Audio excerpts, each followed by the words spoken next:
Certains moments se gravent dans la mémoire.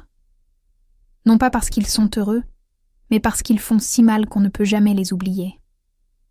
Mira vivait l'un de ces moments, assise seule à un festin de mariage dans la grande salle du château de Valorant, entourée de 300 invités en fête, regardant son ex-fiancé épouser son ancienne meilleure amie. Chaque seconde était une agonie. Chaque rire était comme un coup de couteau. Chaque regard apitoyé des invités qui connaissaient son histoire lui donnait envie de disparaître dans le sol de pierre.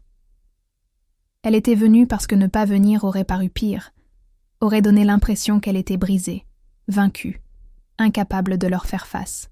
Alors, elle avait gardé la tête haute, porté sa plus belle robe, et s'était assise seule à une table dans un coin, prétendant que tout allait bien, prétendant que son cœur ne se brisait pas à chaque instant, prétendant qu'elle n'entendait pas les chuchotements, la pitié, les commérages.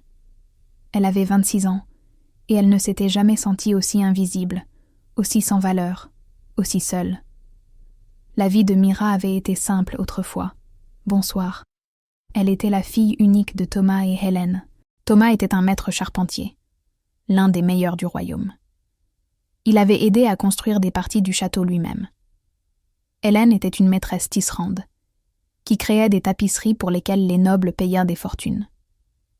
Ils n'étaient pas de la noblesse, n'étaient pas immensément riches, mais ils étaient respectés, à l'aise, et ils m'avaient donné des opportunités d'éducation. Elle avait montré des aptitudes pour les langues très jeunes, sachant lire et écrire en 3 langues, à l'âge de 12 ans. L'ami de son père, l'ancien Caïs, l'avait prise comme apprentie, lui avait enseigné les langues anciennes, le vieux Lichen, le Beldoran, les runes. À 18 ans, elle était l'une des 3 seules personnes du royaume à pouvoir lire le vieux Lichen couramment.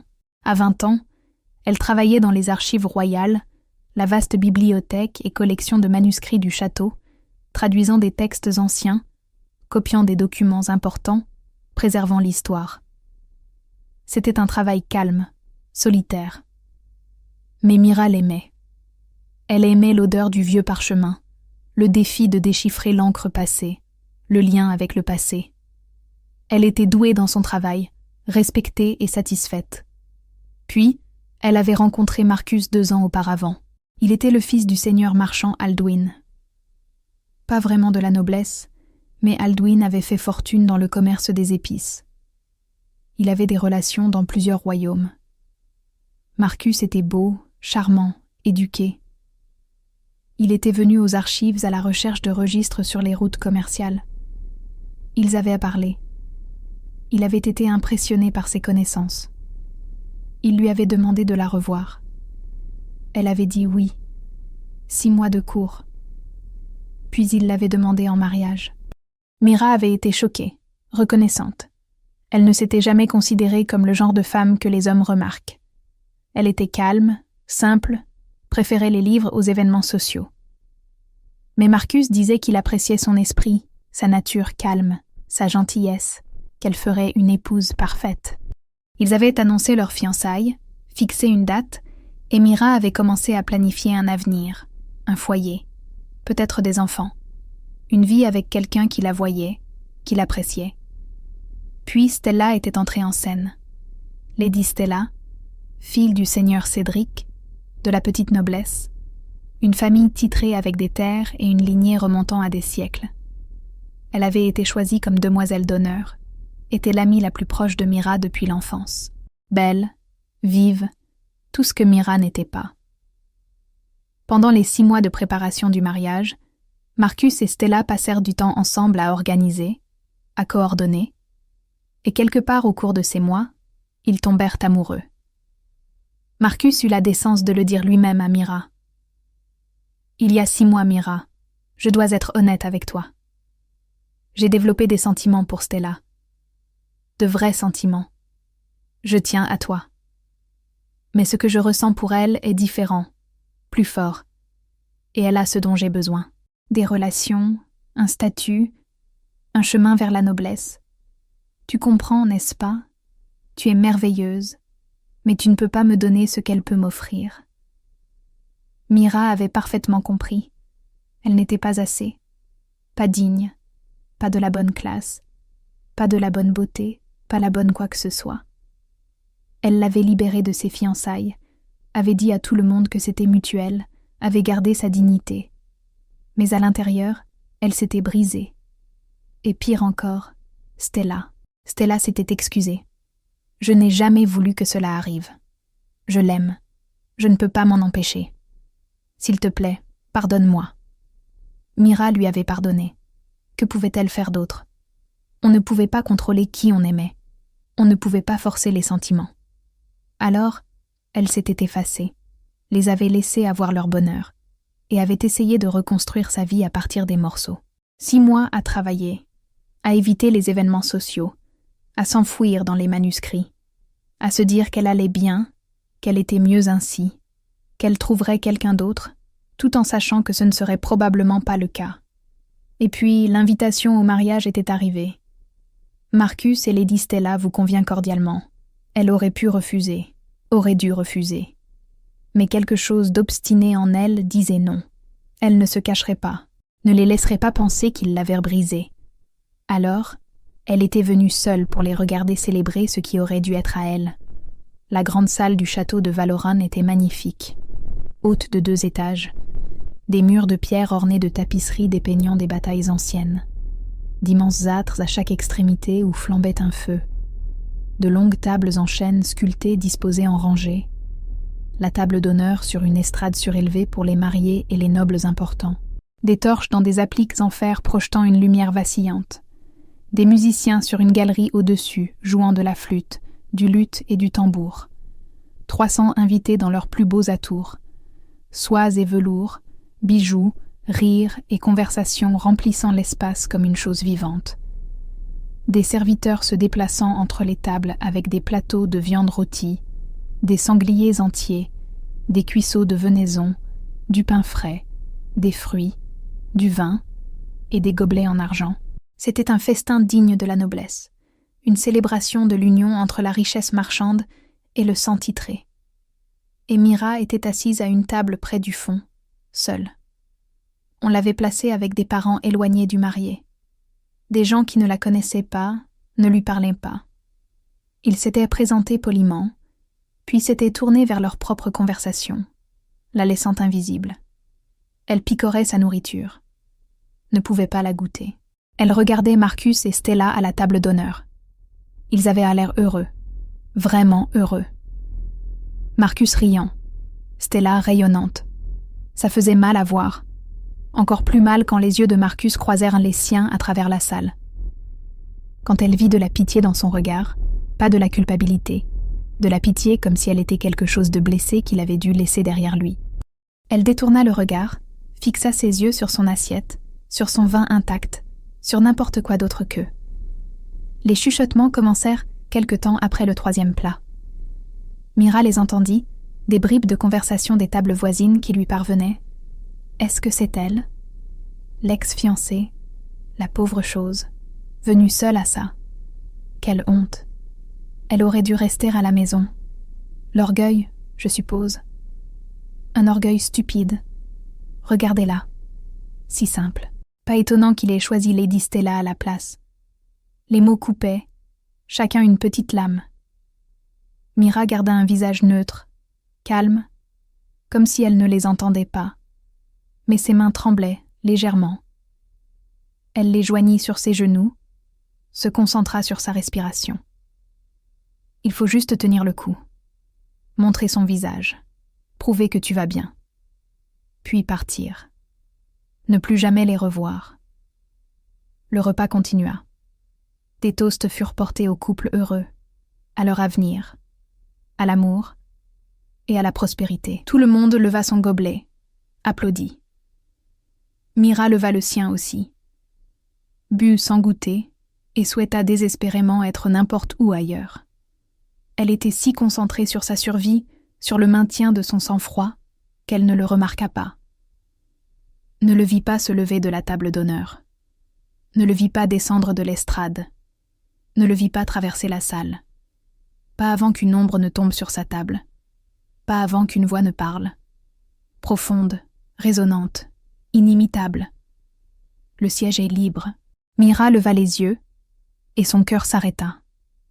Le roi Théron se tenait à côté de sa table, immense, mesurant 7 pieds et demi, portant une armure de cérémonie en acier noir et argent. Une cape rouge drapée sur de larges épaules, de longs cheveux sombres tirés en arrière, une barbe taillée de près, une couronne d'argent avec des runes anciennes posées sur sa tête, et des yeux dorés, brûlants d'intelligence et d'âge, la fixant, attendant une réponse. Derrière lui, 5 loups massifs, chacun de la taille d'un poney, à la fourrure noire, aux yeux dorés assortis à ceux de leur maître. Ils la regardaient aussi, patients, alertes. La salle entière s'était tue, tout le monde regardait le roi traverser le festin jusqu'à une table du fond, jusqu'à elle. L'esprit de Mira se vida. « Votre Majesté », parvint-elle à dire, sa voix à peine audible. « C'est, oui, vide. Le siège est vide. Puis-je » Il désigna la chaise à côté d'elle. Elle ne put qu'acquiescer, stupéfaite, terrifiée, confuse. Il s'assit. La chaise semblait trop petite pour lui. Il faisait paraître tout petit.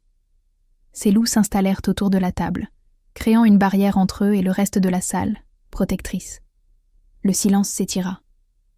300 personnes retenant leur souffle, attendant de voir ce que le roi allait faire. Pourquoi il avait quitté la table d'honneur? Pourquoi il était assis avec une scribe sans importance? Théron attrapa le pichet de vin, remplit les gobelets pour eux deux, leva le sien, à la survie des obligations sociales fastidieuses. Mira cligna des yeux, incertaine d'avoir bien entendu. Il attendait qu'elle boive. Elle leva son gobelet, le fit teinter contre le sien. But. Le vin était meilleur que celui qu'on lui avait servi. Riche, complexe, il devait avoir fait venir des serviteurs.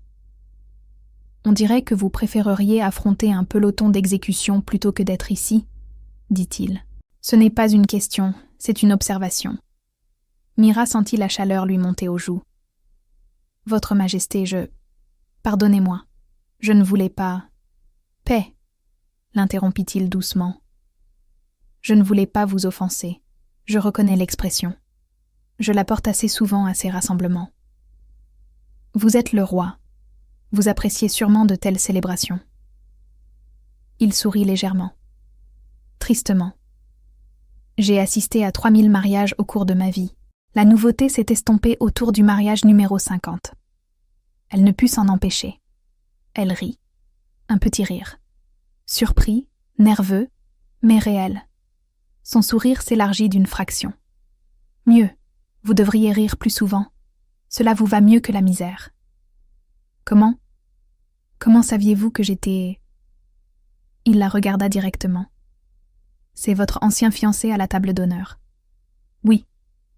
Elle hocha la tête, ne pouvait pas le nier. La façon dont il continue de regarder par ici avec de la culpabilité dans les yeux. La façon dont vous ne l'avez pas regardé une seule fois. Les chuchotements que j'entends toute la soirée à propos de la femme bafouée qui est venue quand même. Ce n'était pas difficile à déduire. Mira voulait s'enfoncer dans le sol, disparaître. Tout le monde savait. Tout le monde parlait d'elle. Le roi savait. « Je devrais y aller, » dit-elle doucement. C'était une erreur. Attendez. Sa main toucha son bras. Douce, brève. J'ai une proposition. Quoi? Un arrangement pour ce soir. Elle le regarda avec lassitude. Quel genre d'arrangement? Agissez comme si vous étiez ici avec moi, comme ma compagne. Je ne comprends pas. Tout le monde vous regarde, vous plaint, jacasse. Mais si vous êtes avec moi, si vous agissez comme si vous étiez ici en tant qu'invité, soudain, le récit change. Vous n'êtes plus la femme bafouée. Vous êtes la dame qui a suscité l'intérêt d'un roi. Ils cesseront de vous plaindre, commenceront à vous envier. Qu'en dites-vous? Pourquoi feriez-vous cela? Vous ne me connaissez pas. Il resta silencieux un moment. Je sais que vous travaillez dans mes archives. Je sais que vous êtes l'une des 3 érudites qui peuvent lire le vieux lichen. Je sais que vous avez traduit les accords valdoriens l'année dernière. Un travail magnifique, soit dit en passant. je sais que vous êtes brillante, et je sais que vous souffrez seule à ce festin pendant que ceux qui vous ont fait du tort célèbrent. Cela m'offense. Je ne peux pas défaire ce qui s'est passé, mais je peux vous offrir une soirée de dignité. Alors, acceptez-vous » Mira le fixa. Cet ancien roi lui offrant le sauvetage. C'était insensé, impossible. Mais aussi, c'était la gentillesse dont elle avait besoin. La main tendue alors qu'elle se noyait. « Oui, » murmura-t-elle.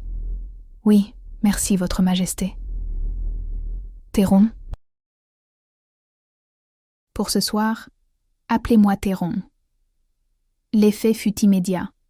Des serviteurs apparurent avec de la meilleure nourriture, du meilleur vin, les plaçant à leur table avec déférence. Les musiciens changèrent de mélodie, quelque chose de plus doux, de plus intime, et les chuchotements. Oh! Les chuchotements explosèrent. Avez-vous vu ça? Le roi s'est assis avec elle, avec la scribe. Pourquoi ferait-il ça? Pensez-vous... Peut-être qu'elle n'est pas aussi simple que nous le pensions. Peut-être qu'il a vu quelque chose. Regardez le visage de Marcus. Il a l'air stupéfait. Mira ne regarda pas Marcus, gardant les yeux sur Théron. Il lui parlait, lui posant des questions sur son travail. Que traduisez-vous actuellement? Une collection de prophéties, en vieux lichen, des premiers jours du royaume. Très fragmenté, difficile, fascinant. Que prédisent-elles? Diverses choses, des guerres, des alliances. L'une mentionne un roi sans héritier, trouvant sa compagne dans une maison du savoir. Elle fit une pause. Je travaille encore sur la traduction exacte. Certains mots ont plusieurs significations. Il se pencha légèrement en avant, intéressé, engagé. Dites-m'en plus. Ils parlèrent pendant 1 heure de prophétie, d'histoire, de la différence entre l'histoire vivante et l'étudiée. Il avait vécu certains des événements qu'elle étudiait, pouvait confirmer, corriger, ajouter des détails qu'aucun texte ne contenait. Elle était fascinée, posait des questions. Il répondait patiemment, semblait apprécier sa curiosité, son intelligence. La salle regardait. La spéculation grandissait à la table d'honneur. Marcus ne pouvait s'empêcher de regarder. Stella avait l'air confuse. Lord Cédric avait l'air calculateur, se demandant ce que cela signifiait, s'il y avait un avantage à en tirer. Après le repas, lorsque les musiciens commencèrent à jouer de la musique de danse, Térène se leva, lui offrit sa main. Nous devrions danser pour rendre cela convaincant. Le cœur de Mira bondit. Je ne suis pas formée aux danses de cour. Je vais trébucher, vous faire paraître ridicule. J'en doute, mais si vous le faites, je vous rattraperai. Venez. Elle prit sa main, le laissa la conduire au centre de la salle. Les gens s'écartèrent, créant un espace. Ses loups suivirent, formèrent un cercle autour d'eux, protecteur, possessif. Sa main se posa sur sa taille. Grande, chaude, stable. Son autre main tenait la sienne doucement. Suivez mon exemple. Avancez quand j'avance. La musique commença. Il bougea. Elle suivit, trébucha immédiatement. Il la rattrapa, la stabilisa. Réessayez. Elle le fit. Se concentra sur ses mouvements, sur la pression de sa main la guidant, sur le rythme. Lentement, maladroitement au début. Elle le trouva. Commença à bouger avec lui. Pas gracieusement, mais ensemble. Mieux. Sa voix était calme, juste pour elle. Vous vous débrouillez bien. Vous êtes gentil. Je suis honnête, une rareté pour les rois. Elle leva les yeux vers lui, le regarda vraiment. Son visage était dur, marqué de cicatrices, ancien. Mais ses yeux étaient gentils, fatigués, solitaires. Elle reconnut la solitude, l'avait portée elle-même pendant des mois. « Vous êtes seule, » dit-elle sans réfléchir. Puis se figea, horrifiée. « Votre Majesté, pardonnez-moi, je n'aurais pas dû... » Il n'avait pas l'air offensé, juste triste. « Oui, je le suis. 450 ans, c'est long pour être seul. mais je pensais le cacher mieux. Vous le faites pour la plupart des gens, mais je le reconnais. J'ai été seule aussi. Même avant Marcus, j'ai toujours été la personne silencieuse, celle qu'on oublie. Vous n'êtes pas oubliable. Vous venez de me rencontrer, et pourtant, je soupçonne que je me souviendrai de cette nuit pour le siècle à venir. Les mots restèrent suspendus entre eux, lourds, significatifs. La danse continua. Mira oublia Marcus, Stella, tout sauf l'homme qui la tenait. Ce roi qui l'avait sauvée de l'humiliation, qui lui parlait comme si elle comptait, qui la regardait comme si elle était visible. Quand la danse se termina, ils ne se séparèrent pas immédiatement, restèrent là, proches, jusqu'à ce que quelqu'un se racle la gorge bruyamment. Ils se tournèrent. Marcus se tenait à proximité, le visage tendu, mal à l'aise. « Votre Majesté, pardonnez l'interruption. Puis-je avoir un mot avec Lady Mira ?» L'expression de Théron devint froide, dangereuse. « Non. » Marcus persista. « S'il vous plaît, c'est urgent. Elle, nous avons une histoire. J'ai besoin de lui parler. » Mira retrouva sa voix. « Je n'ai rien à vous dire, Marcus. » « Mira, sois raisonnable. Je veux juste m'assurer que tu vas bien. » « Je vais bien. Mieux que bien. Maintenant, s'il te plaît, retourne auprès de ta fiancée. » Marcus regarda entre eux la posture protectrice de Théron, les loups qui les entouraient, le visage déterminé de Mira. « Votre Majesté, avec tout le respect que je vous dois, elle ne sait pas ce qu'elle fait. Elle est vulnérable en ce moment. Je ne veux pas la voir blessée. » La voix de Théron baissa, devint mortellement silencieuse. « La dame a dit qu'elle n'a rien à vous dire. Je vous suggère de retourner à votre célébration avant de m'insulter davantage en persistant. » Ce n'était pas une suggestion. C'était un ordre. Marcus pâlit, s'inclina raidement, se retira. Théron se tourna vers Mira. « Êtes-vous bien ?»« Oui. » Elle tremblait, mais pas de peur, de soulagement, de gratitude. « Merci. C'est un imbécile. »« Quoi ? » ?»« Vous quittez pour un titre et des terres.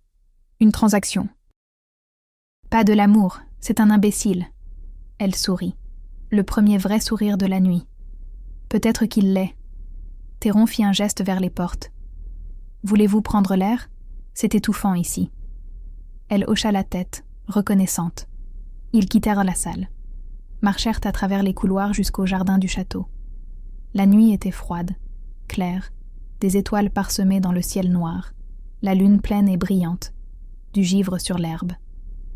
Ils trouvèrent un banc de pierre près d'une fontaine, s'assirent. Les loups se dispersèrent, montant la garde, mais leur laissant de l'espace.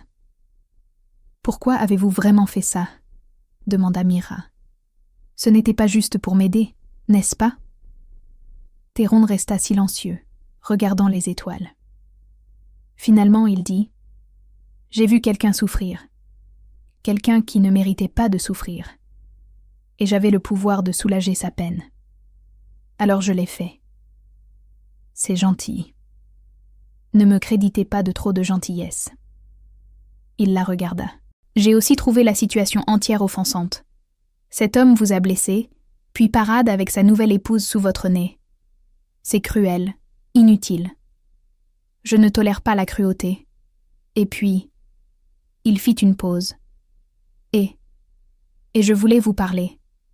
Je vous ai vu dans les archives depuis des mois, toujours en train de travailler, ne parlant jamais, toujours seul. J'étais curieux. Curieux d'une scribe, curieux de la femme qui passe ses journées avec des textes anciens, au lieu des ragots et de la politique, qui a choisi la connaissance plutôt que les jeux de cour. C'est rare. » Mira sentit quelque chose de chaud fleurir dans sa poitrine. « Vous m'aviez remarqué avant ce soir. Je remarque tout dans mon château. C'est une habitude née de la nécessité. Mais oui, je vous avais remarqué. Pourquoi ne m'avez-vous jamais parlé ? Parce que les rois ne parlent pas aux scribes sans raison. Ce ne serait pas convenable. Cela ferait penser des choses aux gens, créerait des ragots. Je ne voulais pas vous causer de problème. » Elle sourit. « Alors, à la place, Vous avez attendu le moment le plus dramatique possible pour me sauver devant 300 personnes. Quand vous le présentez comme ça semble contre-productif. » Ils rirent tous les deux. Un vrai rire. Facile, confortable. Ils parlèrent pendant des heures de tout.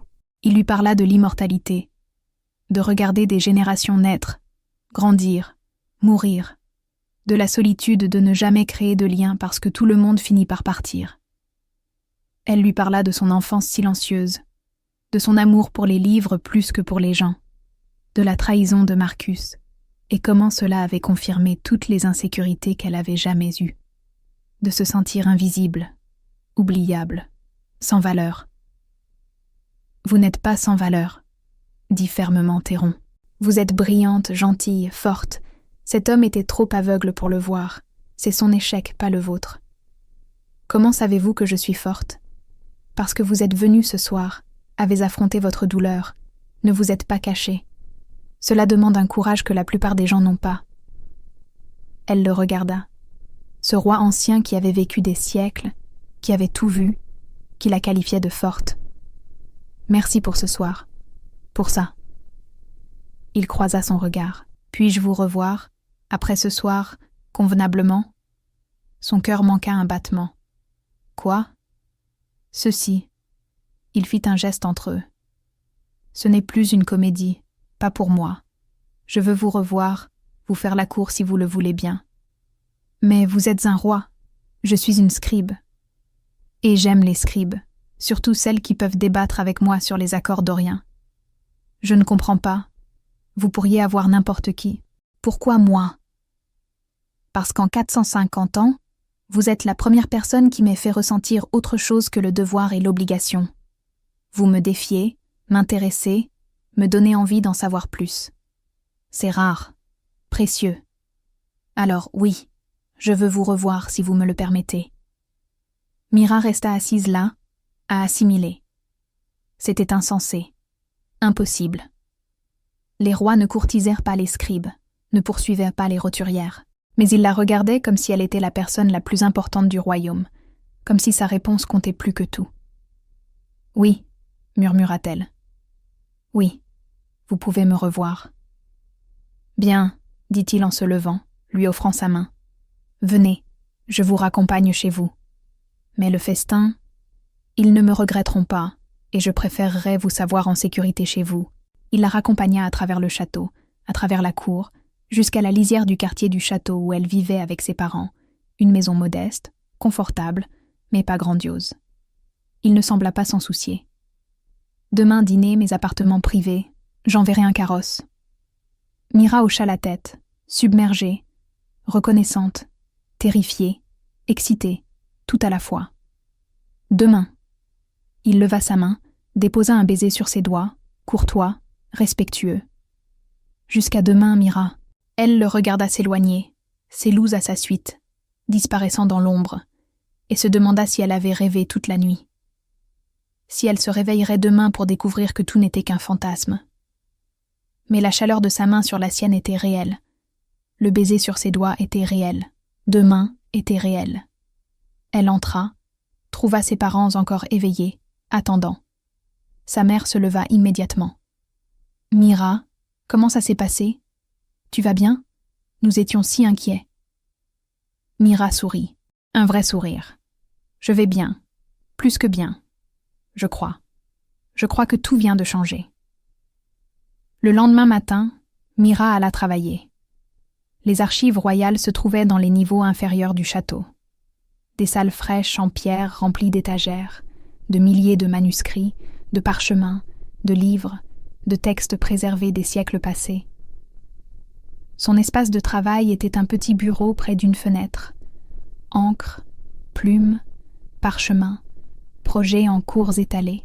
Elle s'installa. Essaya de se concentrer sur la prophétie qu'elle traduisait. Impossible. Son esprit revenait sans cesse à la nuit dernière, à Théron, à son offre de la revoir. Cela semblait impossible à la lumière du jour. Peut-être qu'il avait été gentil, qu'il jouait un rôle, peut-être qu'il oublierait, regretterait. Vers midi, un page apparut, essoufflé, excitée. « Dame Mira. Vous êtes Dame Mira ?»« Je suis juste Mira, mais oui. Message de Sa Majesté. » Il lui tendit une lettre scellée, le sceau royal en cire rouge. Elle le brisa. Lutte. Dîner ce soir. Coucher du soleil. Mes appartements privés. Un carrosse viendra vous chercher. J'ai hâte de poursuivre notre conversation. Théron. Pas de formalité. Pas de Sa Majesté. Pas de roi Théron. Juste Théron. Comme s'ils étaient égaux. Comme si c'était normal. Elle regarda le page. Dites à Sa Majesté que j'accepte. Le page sourit, s'inclina, s'enfuit en courant. Mira resta assise là, fixant la lettre. C'était réel. Elle n'avait aucune idée de quoi porter, comment se comporter, ce que cela signifiait. Mais elle y allait. Absolument. Elle était encore assise là quand Marcus est apparu. Dans les archives, il ne devrait pas être là. N'avait aucune raison d'être là. Mais il était là, marchant vers son bureau. « Mira, nous devons parler. »« Non, nous n'avons pas à le faire. »« S'il te plaît, écoute-moi juste. » Elle posa sa plume, le regarda. L'homme qu'elle avait prévu d'épouser, qui en avait choisi une autre. « Très bien, parle. Qu'est-ce qui s'est passé la nuit dernière? Ce roi. Mira, tu dois être prudente. » Prudente de quoi? Il t'utilise pour s'amuser. Les rois ne courtisent pas les roturières. Pas sérieusement. Il jouera avec toi, puis te jettera, et tu seras plus blessé qu'avant. Pourquoi t'en soucies-tu? Parce que je tiens encore à toi. Tu étais importante pour moi. Je ne veux pas te voir blessée. C'est un peu fort venant de toi, dit froidement Mira. Je sais que je t'ai blessée. Je suis désolée pour ça. Mais j'essaie de te protéger maintenant. Je n'ai pas besoin de ta protection. Je pense que si, tu es vulnérable. Une proie facile pour quelqu'un comme lui. Quelqu'un comme lui. Un roi? Oui, les rois prennent ce qu'ils veulent. Utilisent les gens. Tu penses qu'il se soucie vraiment d'une scribe? Il s'ennuie. Tu es une nouveauté. Une fois que la nouveauté se sera dissipée, il oubliera ton existence. Et tu te retrouveras à gérer les rumeurs et la honte. Marcus se rapprocha. Je t'en supplie, ne fais pas ça. Arrête ça maintenant avant d'être trop engagé. Mira se leva, le regarda dans les yeux. Tu dois partir. Mira, sors de mon espace de travail maintenant ou je ferai venir des gardes pour te faire sortir. Il la regarda, choqué. Elle ne lui avait jamais parlé comme ça, ne lui avait jamais tenu tête. Finalement, il partit, mais ses paroles restèrent, plantant des graines de doute. Et s'il avait raison? Et si ce n'était qu'un amusement pour Théron? Et si elle se préparait à un chagrin d'amour encore plus grand? Elle essaya de repousser ses pensées, de se concentrer sur son travail, mais elle persistait. Au coucher du soleil, un carrosse arriva, un carrosse royal, noir et argent, avec cocher en livrée. Mira avait revêtu sa plus belle robe, vert foncé, simple mais bien faite. Sa mère l'avait aidée avec ses cheveux, tressés et épinglés, de petites fleurs entrelacées. Elle était jolie, pas noble, pas grandiose, mais jolie. Le carrosse la conduisit au château, à l'aile royale. On la guida à travers des couloirs où elle n'était jamais allée, jusqu'à une porte gardée par 2 soldats. Ils l'ouvrirent pour elle. À l'intérieur se trouvait un salon, confortable, des livres tapissant les murs, une cheminée, une table dressée pour 2, et Théron debout près de la fenêtre. Il avait quitté son armure, portait une simple tunique sombre et un pantalon, pas de couronne, juste lui. Il se tourna quand elle entra, sourit. « Vous êtes venu? Pensiez-vous que je ne viendrais pas? J'espérais que vous viendriez, mais je n'en étais pas certain. Après la nuit dernière, après le spectacle, vous auriez pu avoir des doutes. » Elle entra. Les gardes refermèrent la porte derrière elle, les laissant seuls. Pas tout à fait convenable, mais il y avait un serviteur dans le coin, chaperonnant, assurant la bienséance. « J'ai eu beaucoup de pensées, admit Mira, mais aucune d'entre elles ne concernait le fait de ne pas venir. Bien, veuillez vous asseoir. Elle le fit. Il versa du vin, servit lui-même la nourriture. Ils mangèrent, parlèrent de travail, d'histoire, des livres qu'ils avaient lus. La conversation coulait naturellement, facilement, comme s'ils se connaissaient depuis des années au lieu d'une seule nuit. Après le repas, Théron dit « Je dois vous dire quelque chose. » « D'accord. Votre ancien fiancé est venu me voir aujourd'hui. » L'estomac de Mira se noua. Il l'a fait. Que voulait-il? Me mettre en garde contre vous. Il a dit que vous étiez vulnérable, que vous courtiser serait cruel, que je devrais vous laisser tranquille. Et qu'avez-vous dit? Je lui ai dit où il pouvait se mettre ses inquiétudes. Elle rit malgré la tension. Vraiment? Pas dans ces termes exacts. J'ai été plus diplomate, mais le sentiment était clair. Il fit une pause. Mais ces paroles m'ont fait réfléchir, à savoir si je suis égoïste en vous poursuivant. Que voulez-vous dire? J'ai 450 ans, je suis immortelle. Vous êtes humaine, mortelle. Vous vieillirez, pas moi. Finalement, vous mourrez. Je verrai cela arriver. Suis-je cruel de commencer quelque chose en sachant que cela se termine par une perte? Ou serait-il plus cruel de renoncer à quelque chose de réel parce que j'ai peur de la douleur future? Silence. Lourd. Mira digérait. Finalement, elle dit « Je ne sais pas. Je n'ai jamais pensé à aimer quelqu'un qui ne vieillira pas. » « M'aimez-vous » Il la regarda directement. « Nous nous connaissons depuis un jour. » « Mais oui, je le pense. Le début de quelque chose. » « Et vous » « Elle hésita. « Oui, peut-être. Le début. Alors nous trouverons le reste ensemble, si vous êtes prête à essayer. » Elle hocha la tête. « Je suis prête. » Au cours des semaines suivantes, Théron la courtisa convenablement, publiquement. Des promenades dans les jardins, toujours chaperonnée par Madame Kenna, une femme plus âgée et sévère qui veillait à ce que tout soit convenable. Madame Kenna avait servi la famille royale pendant 40 ans, avait vu 3 rois, d'innombrables scandales. Plus rien ne la choquait. Elle apprécia immédiatement Mira.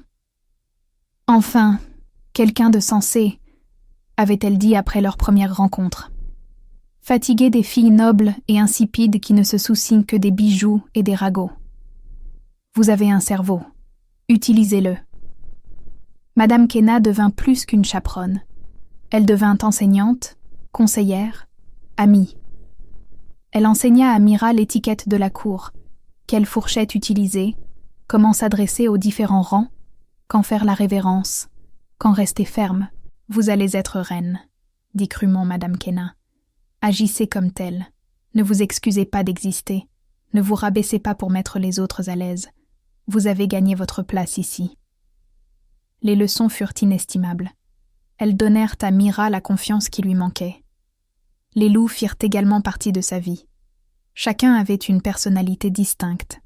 Grimm, le plus grand, était sérieux, protecteur. Il se plaçait entre Mira et toute personne qu'il jugeait menaçante. N'attaquait jamais.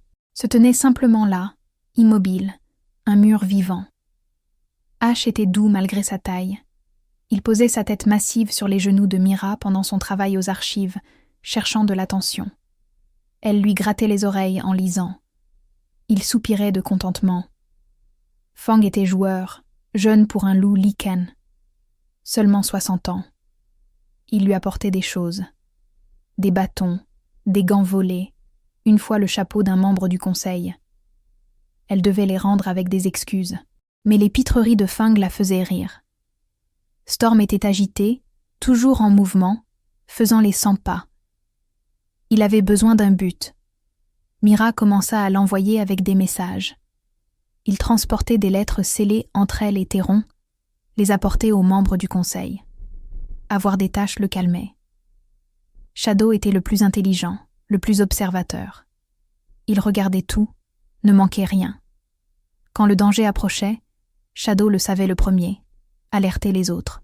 Ensemble, les 5 loups devinrent les compagnons constants de Mira, ses protecteurs, ses amis. Les membres de la cour apprirent rapidement.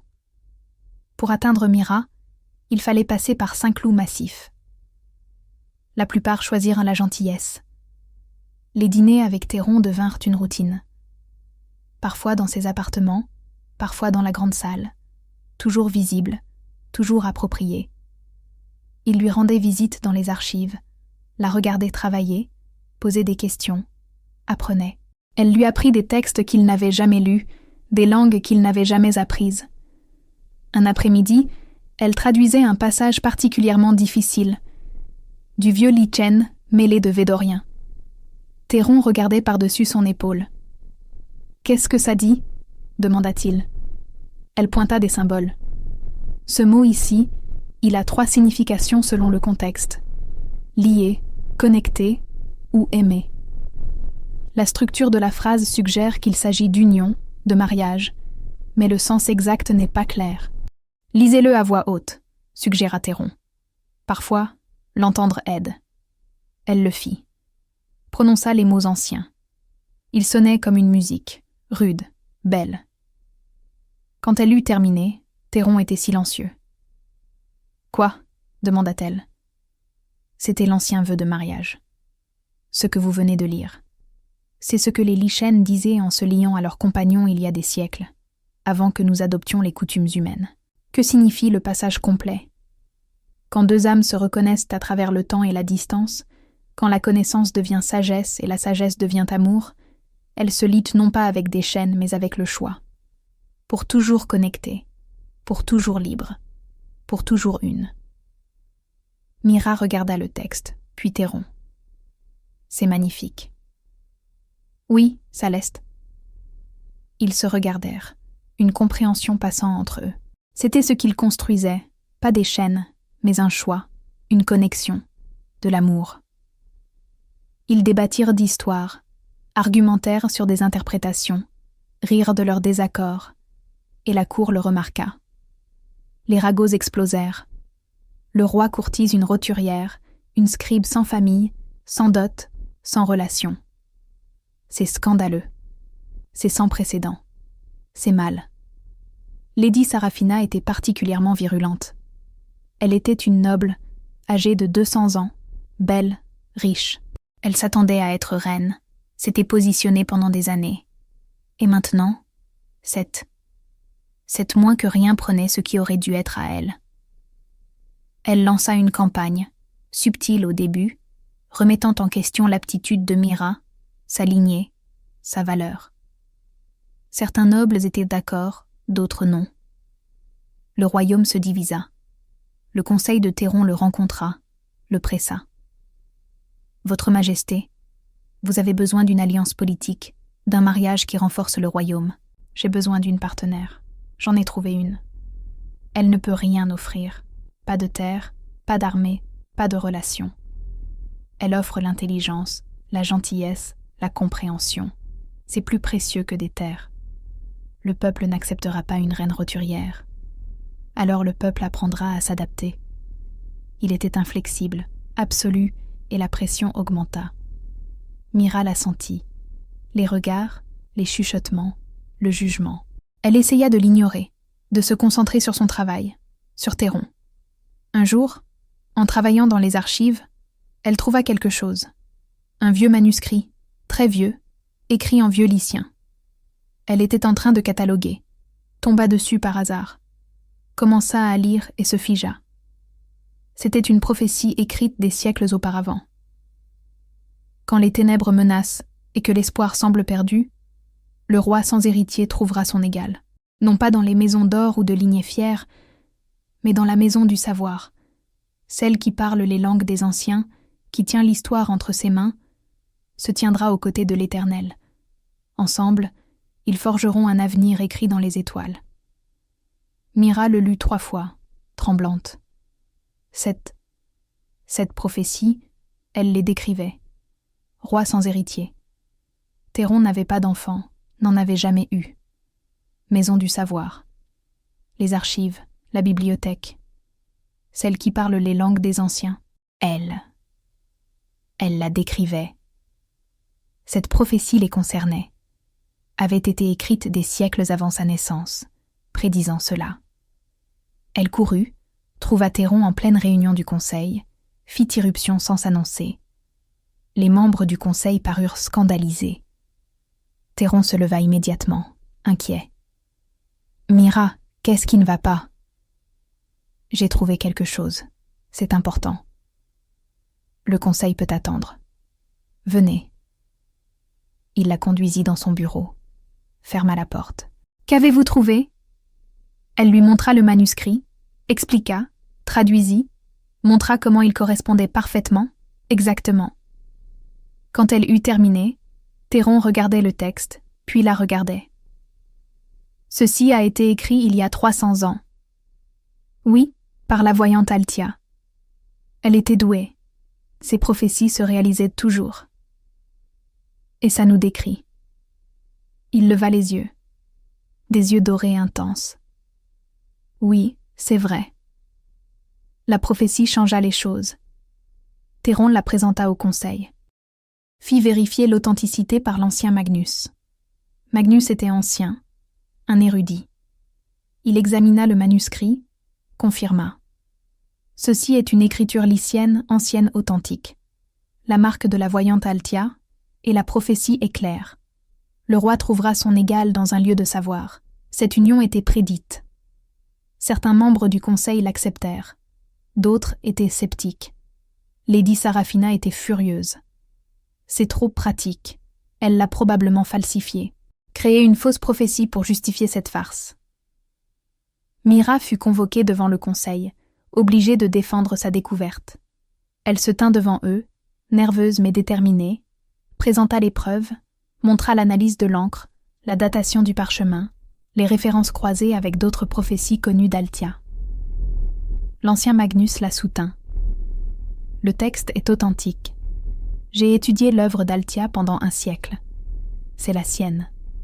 Et la prophétie est claire. Saraphina essaya d'argumenter, mais les faits étaient les faits. Le manuscrit était réel. La prophétie était réelle, et elle décrivait parfaitement Théron et Mira. Le conseil dut le reconnaître à contre-cœur. Certains l'acceptèrent sincèrement. D'autres ne pouvaient tout simplement pas nier les preuves. Mais cela donna des munitions à Théron. Les dieux eux-mêmes ont ordonné cette union. Qui sommes-nous pour discuter avec le destin ? Lady Saraphina quitta le château après cela, trop humiliée pour rester. Ses partisans se turent. L'opposition s'affaiblit, et Mira gagna une certaine mesure de respect. Elle n'était pas seulement une roturière courtisan au-dessus de sa condition. Elle accomplissait une prophétie, un destin. Cela changea le récit, fit reconsidérer les gens. Mais Marcus tenta une dernière fois. 3 mois après le festin, il apparut de nouveau aux archives. « Mira, s'il te plaît, une conversation de plus. »« Que veux-tu, Marcus ? » ?»« Te sauver. »« De quoi ? » ?»« De toi-même. Regarde ce qui se passe. Le roi est obsédé par toi. La cour est divisée. Tu causes le chaos. Si tu tiens vraiment à lui, tu t'en iras. Laisse-le trouver quelqu'un de convenable. Quelqu'un qui ne déchirera pas le royaume. Tu penses que je déchire le royaume ? Oui. Les gens sont en colère, divisés. On parle de maisons retirant leur soutien, de rébellion, tout ça parce qu'il t'a choisi au lieu de la tradition. Si tu pars, tout s'arrange. Il trouve une reine convenable. Le royaume se stabilise. Tu me demandes de sacrifier mon bonheur pour la politique. Je te demande de faire ce qui est juste. Mira le fixa, le vit clairement pour la première fois. Tu ne te soucies pas vraiment de moi ou du royaume. Tu te soucies d'avoir raison, de prouver que choisir Stella plutôt que moi était la bonne décision. Mais si je suis heureuse avec Théron, si je finis par devenir reine, alors cela prouve que tu as fait une erreur, que je valais plus que tu ne le pensais, et tu ne supportes pas ça. Ce n'est pas... Sors. Je le pense vraiment cette fois. Sors et ne reviens pas. Si tu m'approches à nouveau, je te ferai bannir du château. Il partit, enfin, définitivement. Et Mira réalisa quelque chose. Elle en avait fini de laisser les autres définir sa valeur. Fini de les laisser la faire se sentir petite. Elle allait être reine. Et elle allait être une sacrée bonne reine. 1 semaine plus tard, Une crise politique éclata. Un différend frontalier avec le royaume voisin d'Almyre. Ils revendiquaient des droits sur une route commerciale, menaceurs de guerre si Valoran ne cédait pas. Le conseil se réunit, débattit. Personne ne put trouver de précédent juridique. Les archives étaient incomplètes. Les arguments tournaient en rond. Théron se préparait à la guerre, une guerre que personne ne voulait. Mais l'honneur l'exigeait. Puis Mira se souvint de quelque chose. Un traité qu'elle avait traduit des mois auparavant. Elle fouilla dans les archives, le trouva. Un pacte ancien entre Valoran et Almyre datant de 400 ans. Il stipulait clairement les frontières, les droits commerciaux, et la revendication d'Almyre était invalide. Ils avaient en fait renoncé à ces droits des siècles auparavant. Le traité était contraignant. Elle l'apporta à Théron, au conseil, le présenta, traduisit les sections pertinentes, prouva qu'Almyre n'avait aucun fondement juridique. Le conseil était stupéfait. L'ancien Magnus vérifia. C'est légitime. Ce traité l'emporte sur leurs revendications. Théron envoya le traité à Almyre, leur donna le choix. Honorer l'accord ou faire face à la guerre en sachant qu'ils étaient dans leur tort. Almyre recula, s'excusa. La guerre fut évitée, le royaume fut sauvé, et Mira l'avait fait. Une simple scribe, utilisant la connaissance au lieu des épées. Le conseil la regarda différemment après cela, avec respect, admiration. Elle avait prouvé sa valeur, prouvé qu'elle pouvait contribuer, prouvé qu'elle pouvait être une reine qui aidait son peuple. L'opposition s'effrita, le soutien grandit. Et 4 mois après le festin de mariage, Théron la demanda en mariage.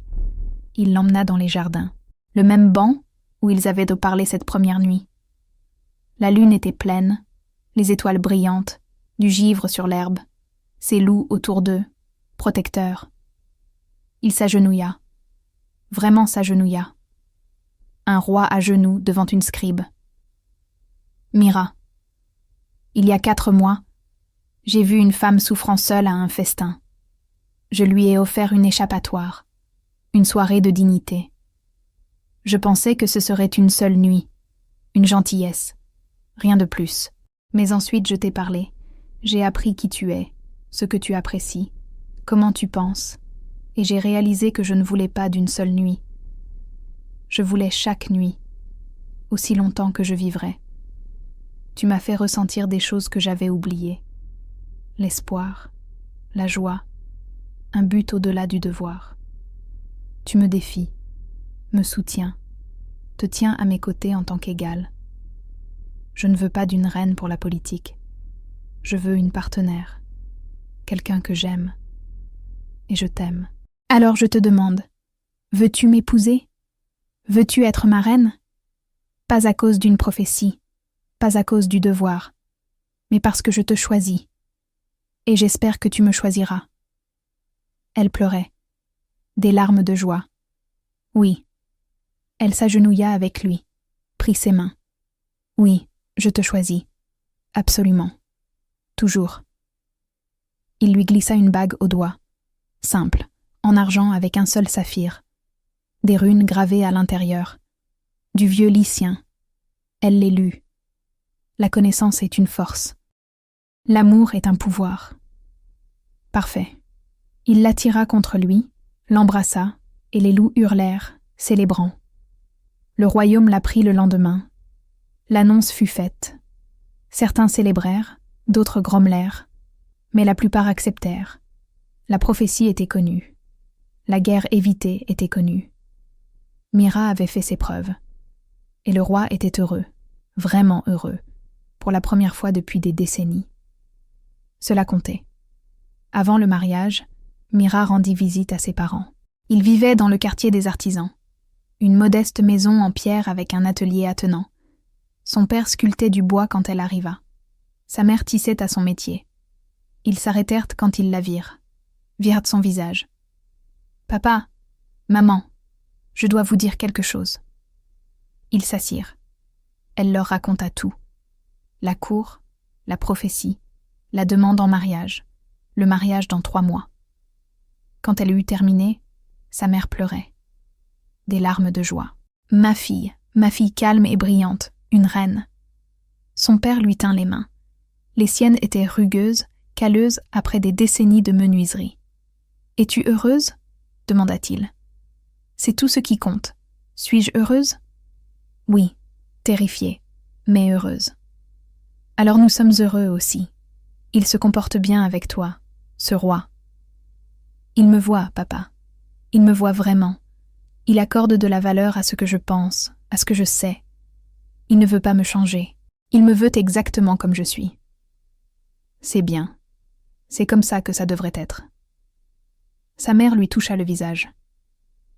Tu as toujours été destinée à quelque chose de plus. Toujours à lire, à apprendre, à grandir au-delà de cette maison, au-delà de nous. Nous savions que nous te perdrions un jour. Nous ne nous attendions juste pas à te perdre au profit d'un roi. Vous ne me perdez pas. Je viendrai vous voir tout le temps. Promis. Promis. Ils se prirent dans les bras. Une famille disant au revoir à un chapitre, bonjour à un autre. Son père lui construisit quelque chose pour le mariage. Une petite boîte en bois sculptée de motifs complexes, des loups, des étoiles et des livres ouverts.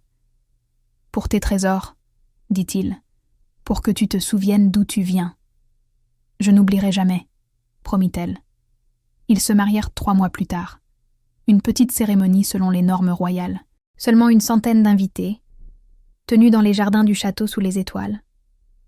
Mira portait une robe que sa mère avait faite, en soie blanche avec des broderies de fil d'argent, des runes en vieux lycien épelant des mots de sagesse.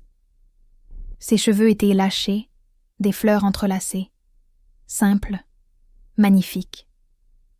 Théron portait une armure de cérémonie, noire et argentée, une couronne sur la tête. Mais ses yeux n'étaient que pour elle. En descendant l'allée vers lui, ses loups se tenaient à ses côtés.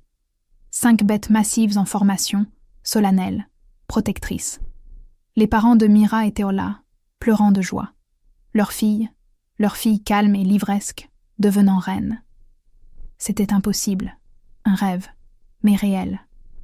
La cérémonie était traditionnelle. Les vœux échangés, les anneaux donnés. La prêtresse lia leurs mains avec un cordon de soie, prononça des mots anciens, bénit leur union. Quand ce fut terminé, quand Théron l'embrassa en tant que sa femme, sa reine, les loups hurlèrent, les invités applaudirent, et Mira se sentit complète, comme si chaque instant de sa vie l'avait menée ici, à cet homme, à ce moment, à cet avenir. Le festin qui suivit fut joyeux. Musique et danse, célébration. Marcus et Stella n'étaient pas invités. Aucun des deux ne vint. Mira ne les regretta pas, ne pensa pas à eux. Elle était trop occupée à danser avec son mari, à être accueillie par des gens qui l'avaient autrefois méprisée. Commençant un nouveau chapitre, un où elle comptait, où elle était vue, où elle était aimée. En tant que reine, Mira continua son travail. Théron insista. « Vos connaissances sont précieuses. Ne les abandonnez pas pour une couronne. » Elle établit la première bibliothèque publique du royaume. Un endroit où n'importe qui pouvait accéder aux livres, apprendre, grandir. Elle parraina des érudits, soutint l'éducation, utilisa sa position pour répandre le savoir. Le peuple l'aimait pour cela. L'appelait la reine érudite, la reine sage. Elle devint connue pour son intelligence et sa gentillesse, pour résoudre les problèmes avec sagesse au lieu de la force. Elle arbitra des différends, conseilla le conseil, traduisit des documents cruciaux, devint autant une dirigeante que Théron, sa partenaire dans tous les sens du terme. Les années passèrent. Le sang liquant de Théron ralentit son vieillissement. Elle aurait des siècles au lieu de décennies. Le temps de construire un héritage, le temps d'aimer et d'être aimé. Quand les gens leur demandaient comment ils s'étaient rencontrés, Mira souriait et disait « J'étais assise seule à un mariage. » Il a dit « Fais comme si tu étais avec moi. » Il s'est avéré que je voulais l'être pour de vrai. Et Théron ajoutait « Je pensais la sauver de l'humiliation. Elle a fini par me sauver de la solitude. » Leur histoire devint une légende. Le roi et la scribe, la prophétie accomplie. L'union faite non pas en politique, mais dans la compréhension, le respect, dans un amour qui a choisi de voir de la valeur là où d'autres ne voyaient rien. Et Mira n'a jamais oublié cette nuit, assise seule, humiliée, le cœur brisé, parce qu'elle l'a menée ici, à un homme qui la voyait, à une vie pleine de sens, à un sentiment d'appartenance. Parfois, les pires moments de la vie sont des portes, menant à quelque chose de mieux, quelque part où vous étiez toujours censé être. Il faut juste être assez courageux pour la franchir quand quelqu'un vous tend la main. Mira avait été courageuse, avait pris la main de Théron et avait construit quelque chose d'extraordinaire. Si vous avez apprécié l'histoire de Mira et Théron, la scribe qui était assise seule jusqu'à ce qu'un roi change tout, abonnez-vous à notre chaîne pour plus de romances épiques de Roi Lycance. Activez la cloche de notification pour ne jamais manquer une histoire. Et souvenez-vous, parfois être laissé pour compte est l'univers qui fait de la place pour quelque chose de mieux. Parfois, la pire nuit de votre vie est la première nuit de votre véritable histoire.